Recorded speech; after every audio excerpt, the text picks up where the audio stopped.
Kama kuna watu hapo nje, if there are people outside, tafadhali wangeingia ili tuweze kupokea baraka za Bwana kwa neno. they should come inside so we can receive the blessings of God. Ngoja tuombe. Mtakatifu, Muumba mbingu na nchi, Mungu ishiye mahali pa kuinuka, Alfa na Omega, mwanzo na mwisho.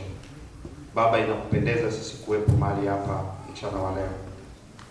Umetufanya sisi kutoka sehemu mbalimbali, tumeacha shughuli zetu za kimwili kwa ajili ya kuja kulisifu jina lako, kukuabudu, kukupa sifa na utukufu. Baba, tunasema asante kwa sababu unatulinda wakati wote wa siku zote za maisha yetu. Sisi si bora zaidi kuliko wote wale ambao leo wako vitandani wanakosa nafasi ya kukuabudu, lakini bado umetupa neema ya kuweza kusimama na kukusifu na kukuabudu. Tunaomba ufungue masikio yetu ya kiroho ili tuweze kupokea neno lako, maana neno ndilo linalotuongoza, neno ndilo linatupa nguvu, na neno ndilo linatufanya sisi kuwa na uhusiano na wewe.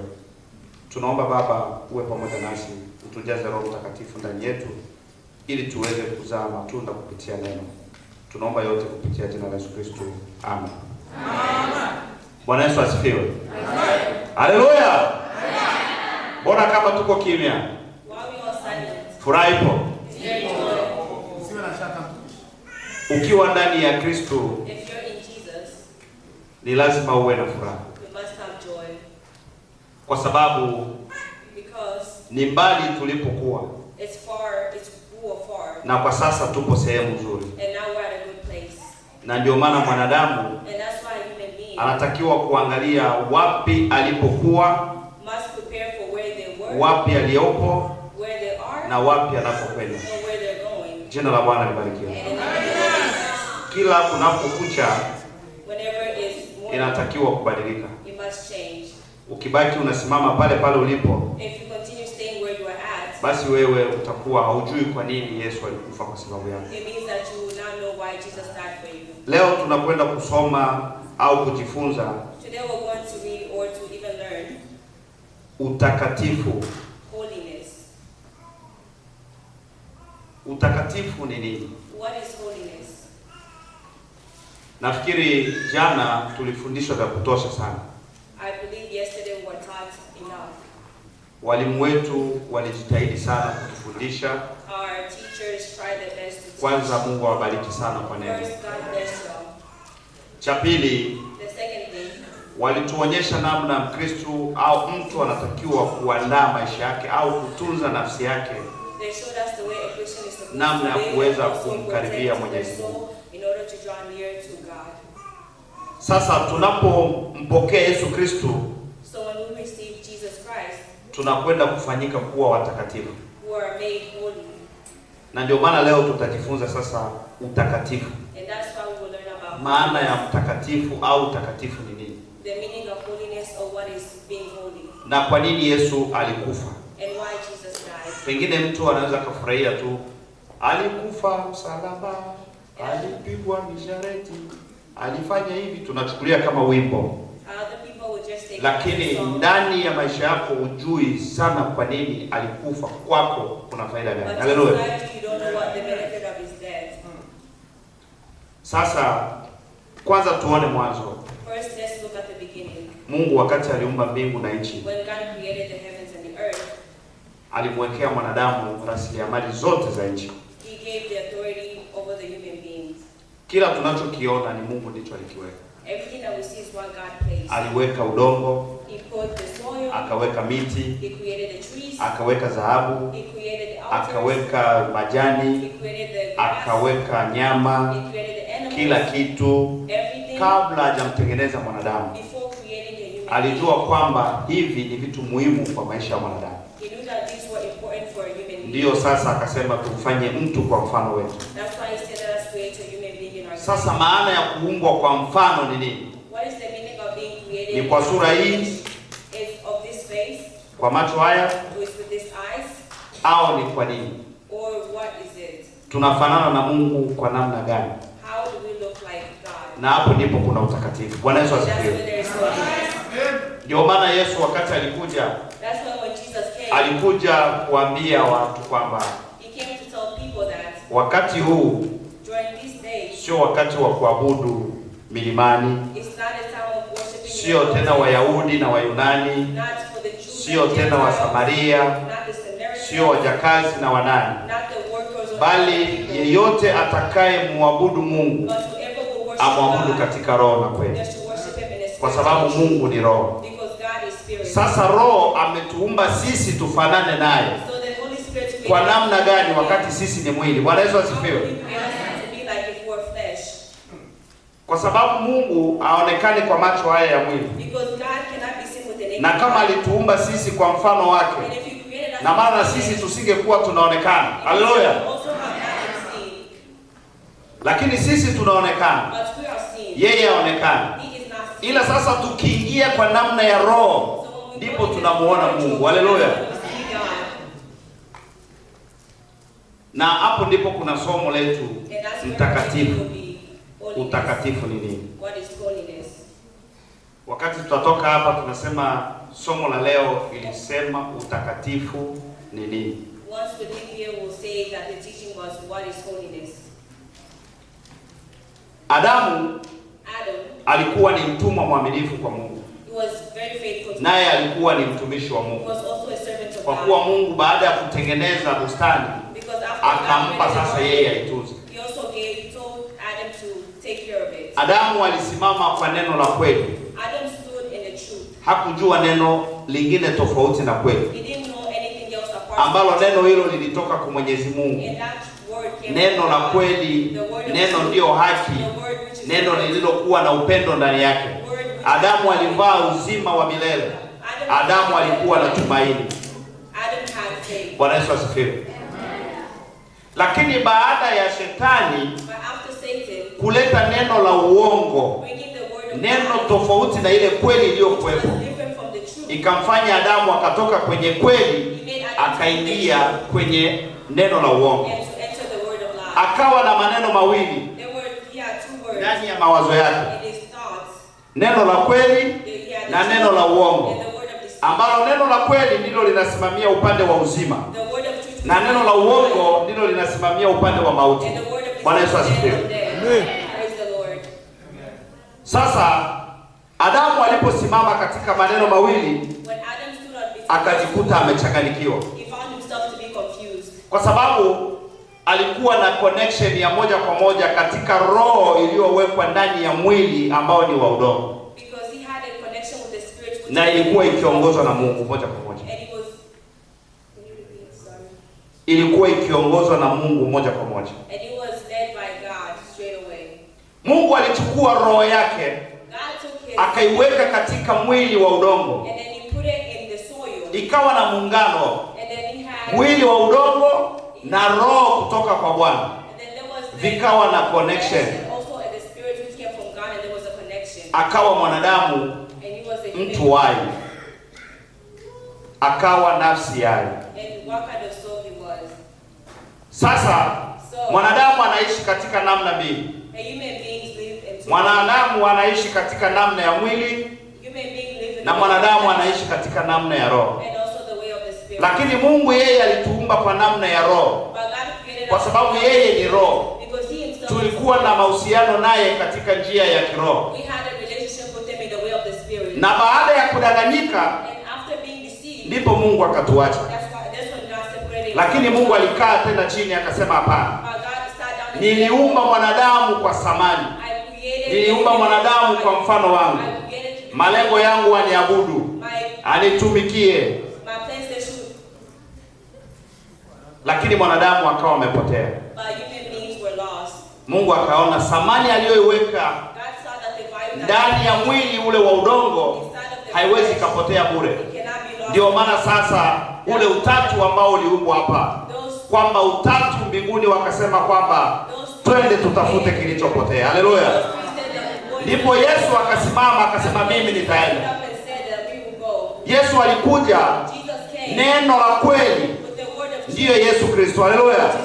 Ndiye neno lilitoka mbinguni tena ambalo Adamu alikuwa anaishi nalo toka mwanzo mbinguni, living with since pale katika shamba la Edeni. right there in the Garden of Eden. Neno lile la kweli likaja tena The kwetu, word of truth ambalo ndiyo Yesu Kristo. who is Jesus Christ. Alikubali sasa kuja ili kukaa katika ulimwengu huu wa wanadamu wa dhambi, ili afanyike kukaa ndani yako, ili wewe uweze kujua kweli ile iliyopotea ndani yako zamani. Haleluya. You can know the truth which was lost from long ago.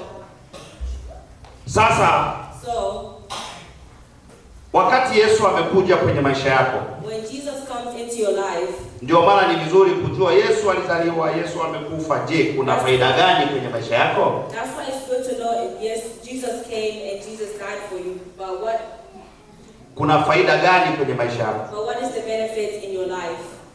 Sasa badala ya Yesu So kufika, after Jesus came, ambaye ndilo neno la kweli, who is the word of truth, Yesu akawaambia wanadamu, Jesus told human beings, mimi ndiye chakula cha kweli na cha uzima kishukacho kutoka mbinguni kikaja hapa duniani, ili yeyote atakayekula chakula hiki atapata uzima wa milele, hataona njaa kamwe.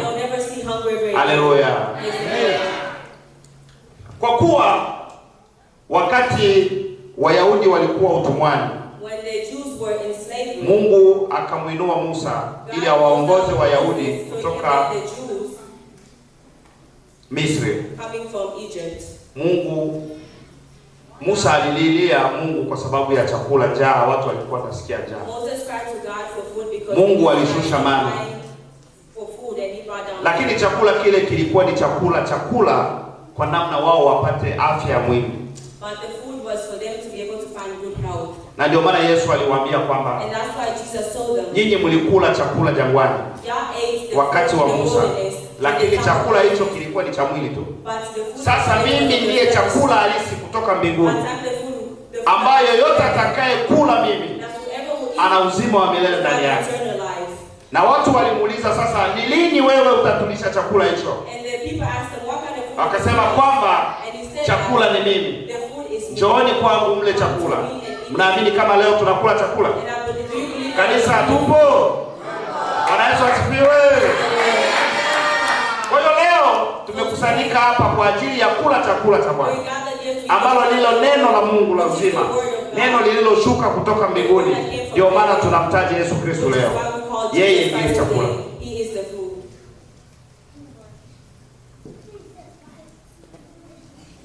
Sasa So, wakati tunapompokea Yesu Kristo, when we receive Jesus Christ, tunafanyika kuwa watoto wa Mungu. we were made children of God. Hatufanyiki tena kwa namna ya mwili kuwa watoto wa Mungu. We're no longer flesh as in the children Tunafanyika of kuwa flesh. watoto wa Mungu kwa namna ya neno takatifu, We're meant to be children of God kwa through the sababu word. tayari tumezaliwa kupitia neno la Mungu ambalo limejazwa na Roho Mtakatifu.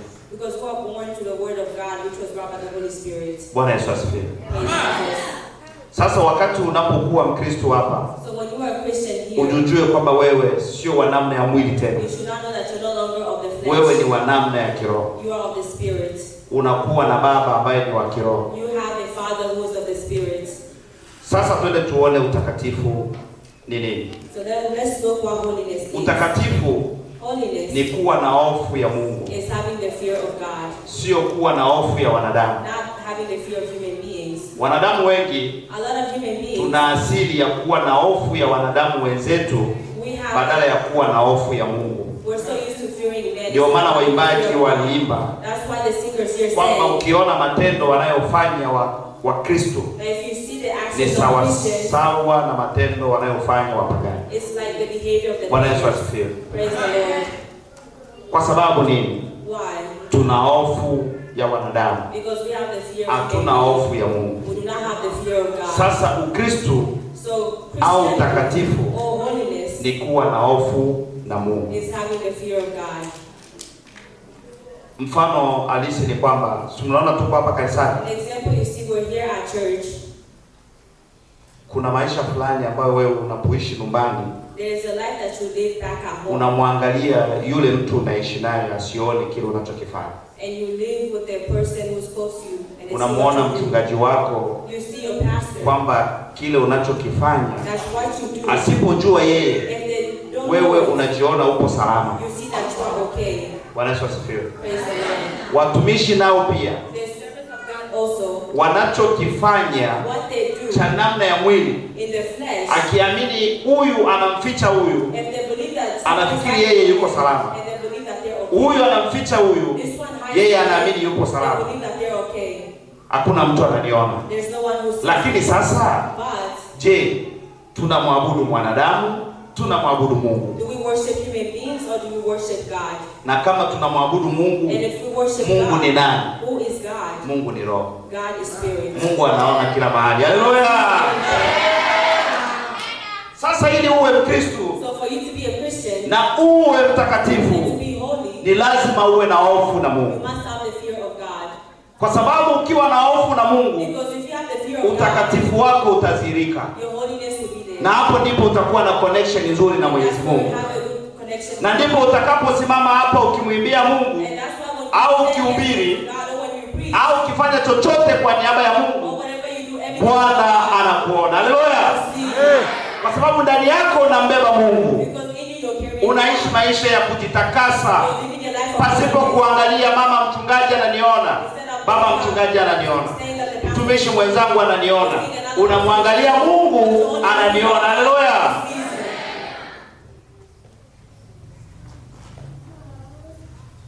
Huo ndio utakatifu tunautaka. This holiness we want. Na huo ndio Yesu alikuja, And that's why alikuja Jesus kuutafuta uliopotea, came to search for what was lost. ili mwanadamu arudi katika uhalisia wa sisi kufanana na Mungu kwa njia ya utakatifu, kuwa na hofu ndani yetu. Haleluya! All of us can go back to represent Sio kwa namna ya mwili. and not in the way of the flesh.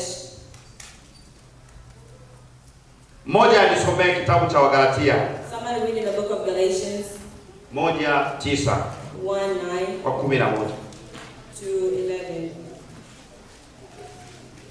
Galatia 1:9-11. Yes. Nasoma Galatia 1:9-11. Ndio. Kama tulivyotangulia kusema, na sasa nasema tena, mtu awaye yote akiwahubiri ninyi injili yoyote isipokuwa hiyo mliyopokea, na alaaniwe. Amen. Maana sasa je, ni wanadamu ninaowashawishi au Mungu? Au nataka kuwapendeza wanadamu? Kama ningekuwa hata sasa nawapendeza wanadamu, nisingekuwa mtumwa wa Kristo. 11. Kwa maana ndugu zangu, injili hiyo niliyowahubiri na wajulisha ya kuwa siyo ya namna ya kibinadamu. Amen. Amen. Bwana Yesu asifiwe. Ni mwofu nani sasa? Who should I fear? Mungu au mwanadamu? God or human being? Ndio maana Paulo wakati alipokuwa anaua watu, That's why when Paul was preaching to people, alikuwa bado hajajua neno la Mungu la kweli. when Paul was killing Lakini people, baada ya kukutana na Yesu, after encountering Jesus, akaona moyo wake ukawa huru. he saw Akaamua kusarenda. Akaamua kusarenda. He accepted to surrender. Akaamua kumtumikia Mungu He accepted to work kwa sababu for God Mungu anaona maisha yake. because God sees his Akaja heart. kusema, He came and ni said, mwofu nani? who should I fear? Mwanadamu Human being. au ni mwofu Mungu? Or should I fear Kwa God? sababu yeye Because ndiye anayebeba uzima wetu mikononi mwake. Haleluya! Sasa sisi So us, ili tukubali kwamba kuitwa Wakristo if we accept na the call of tukubali God and accept kuwa wana wa to Mungu, be children of God, tunakwenda na mwili are we going au with the flesh? tunakwenda na roho? Or are we going with the spirit? Inatakiwa twende na mioyo yetu, We must go with the spirit. kwa sababu mioyo ikipokea Yesu Kristo, Because if the spirit receives Jesus Christ, tutakuwa na hofu na Mungu, we'll have the fear of God. na tukiwa na hofu na Mungu, And if we have the fear of God, dhambi itatukimbia, sin will run away kama alivyosema mhubiri just as wa the leader asubuhi said in the Jumamosi. morning this Saturday. Kwa sababu kila mahali utakapokuwa, Because whatever mwili utakapokuruhusu kutenda kitu kilicho kinyume na mapenzi ya the Mungu, flesh will allow you to do something kwa kuwa una hofu ya Mungu ndani yako, Because if you have the fear of God, utomwangalia mwanadamu, you will not look utamuona at people. Mungu You'll only see God. ananiona, You say, na haya ninayoyatenda au nitakayoyatenda "Oh, what I will do, Bwana atanihukumu. God will judge me." Una hofu, Do you have unaacha. fear? Haleluya! Yusufu alipokuwa gerezani, Joseph was in prison. alimuona nani? Who did he see? Hakuwa na mtu mwingine. He didn't see Yule mama alikuja tu mle, akaona nijipatie huyu kijana niende naye. Haleluya! a person came and suddenly Hakukuwa just mtu give him mwingine. There was no other person in there. Lakini aliangalia Mungu. But he looked at God. Akawa na hofu na And he had Mungu. the fear of God. Akasema sipo tayari kumkosea Mungu And wangu. he said, I'm not ready to Hallelujah. go to God. Na tupo sisi tukivaa hilo ndani ya moyo And yetu, we wear that in our spirit. ndipo tunakwenda kukimbia dhambi, That's when we run away na from dhambi sin. itakwenda inatukataa. And reject us. Lakini tukija tu kimwili, But if we continue walking in the flesh, bado sisi tutabaki wa mwili. we'll just continue to be in the flesh. Ndipo maana tutatoka hapa That's why we will leave tukienda here nyumbani, and go home. yale matendo yanayofanyika kimwili huko nje, na sisi kwa sababu bado tupo kimwili, hatujaingia kiroho, tunakwenda kuingia yale yale ya mwili. Haleluya! Go back to the flesh. Hakuna utofauti wa wale wako huku There's na no wale wako difference for nje. those who are here and those who are there. Jina la Bwana May libarikiwe. the name of the Lord be blessed. Nisomee Zaburi 139 Read Psalms 191 mstari wa 7 verse 7. hadi 7 hadi 14. 7 to 14. Zaburi 139 mstari wa 7 hadi 14. 139 mstari wa 7 hadi 14. Tunasoma kitabu cha Zaburi 139 mstari wa 7 hadi 10, inasema: Niende wapi nijiepushe na roho yako? Niende wapi niukimbie uso wako? 8. Kama ningepanda mbinguni, wewe upo. Ndio. Ningefanya kuzimu kitanda changu, wewe upo. Ndio. 9. Ningezitwaa mbawa za asubuhi na kukaa pande za mwisho za bahari. 9 na ndo mwisho. 10 ndo mwisho. 14 ndio mwisho. 14 ndo mwisho. Huko nako mkono wako utaniongoza, na mkono wako wa kuume utanishika. Kama nikisema hakika giza litanifunika, na nuru inizungukayo ingekuwa usiku. Ndio. 12. Giza nalo alikufichi kitu, bali usiku huangaza kama mchana. Giza na mwanga kwako ni sawasawa. Ndio. Maana wewe ndiwe uliyeniumba mtima wangu. Uliniunga tumboni mwa mama yangu. 11 ndo mwisho. 14 ndio mwisho. 14 ndo mwisho. Nitakushukuru kwa kuwa nimeumbwa kwa jinsi ya ajabu ya kutisha. Matendo yako ni ya ajabu, na nafsi yangu yajua sana. Amen. Amen. Jina la Bwana libarikiwe. May the name of the Lord be blessed. Sasa kama wewe una hofu na mtu unayemuona, ndio maana unashindwa kufanya kitu fulani, That's why you cannot do a certain thing. yule mtu utamwacha hapa, utamwacha pale, You leave the person there and you leave wewe them there. utaenda kule uliko, si ndio hivyo? You will go where you are. Utafanya kile unachokitaka. You will do what you want.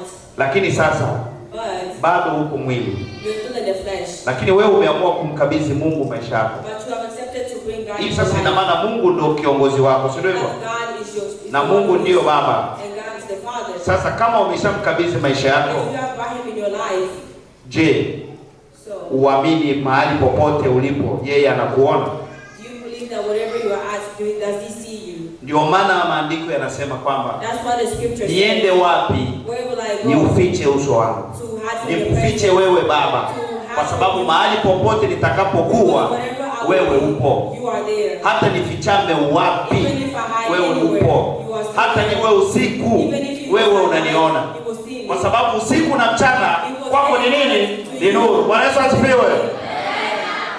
Sasa ukiwa na hofu ya kumwangalia Mungu na muhofu yeye kwa namna hii, So if you fear God by looking at him in this kila mahali utakapokwenda wherever you will go, wewe utahofu kutenda dhambi, you will be fearful of kwa sababu kuna mtu anayekuona, because there's somebody na ndio wewe unakabidhi maisha yako kwake, sio kwa mchungaji wako, ni kwa Yesu Kristo. Haleluya! Na yeye ni Roho, anakuona kila mahali ulipo. every single word, wherever you are at.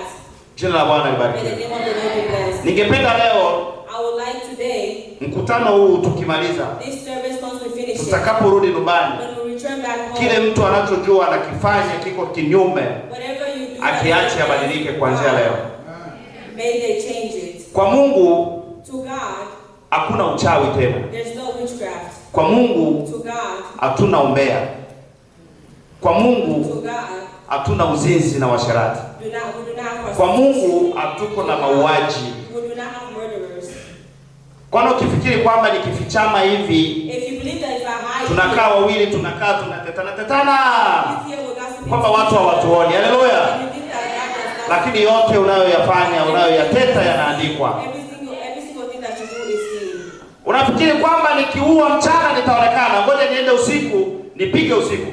You feel like if I kill Lakini ujue usiku na mchana kwa Bwana ni sawa sawa. Haleluya. Sasa ingekuwa vizuri kama kuna mmoja wetu kati yetu tumeshakabidhi Mungu maisha yetu, zile tabia za mwili za kufichama achana nazo, kwa sababu ipo siku unayoyaficha ndani ya nyumba yako, unayoyaficha nje. Yule aliyekutafuta, aliyekuumba, uliyejitoa kwake wewe, ipo siku ataviweka vyote hivi. Siri zote unazozifanya zitakuwa hadharani. Haleluya. Unaweza ukamficha mke wako asijue unachokifanya, lakini Mungu anaona kila unachokifanya. Utamficha mume wako unachokifanya, lakini Mungu anakuona kila kitu unachokifanya, na yote yatawekwa siku moja hadharani. Haleluya. Jina la Bwana lipewe sifa. Tukija kwa Mungu, sisi tunaitwa wana wa Mungu kupitia neno takatifu la Mungu, na tukiwa na utakatifu ndani yetu ndipo sisi tunaumbwa kwa mfano wa Mungu, sio kwa namna ya mwili, kwa sababu Mungu sio mwili bali Mungu ni roho, na ndio maana alikuja kututafuta kwa namna ya roho, kwa sababu ipo siku mwili utabaki. Bwana Yesu asifiwe.